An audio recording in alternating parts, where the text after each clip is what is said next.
Kedua tersangka kurir narkoba ini masing-masing RK dan TH ditangkap Satuan Reserse Narkoba Polres Ogan Kombring Ulu Selatan.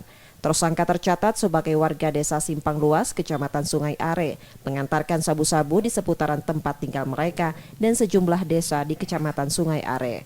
Dari tersangka RK, polisi menyita paket diduga sabu-sabu dalam klip kecil 36 paket seberat 4,4 gram. Sedangkan dari tersangka TH didapat 10 paket kecil yang juga diduga sabu dengan berat 2,6 gram.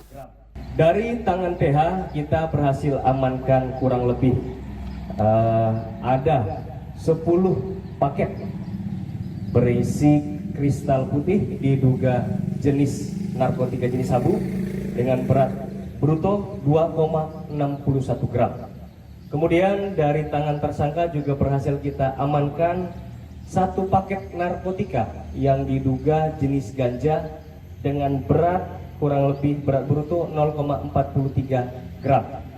Tersangka kini ditahan di tahanan Polres Oku Selatan dan terancam hukuman minimal 5 tahun penjara. Setia Budi, Kompas TV, Ogan Kombring Ulu Selatan, Sumatera Selatan.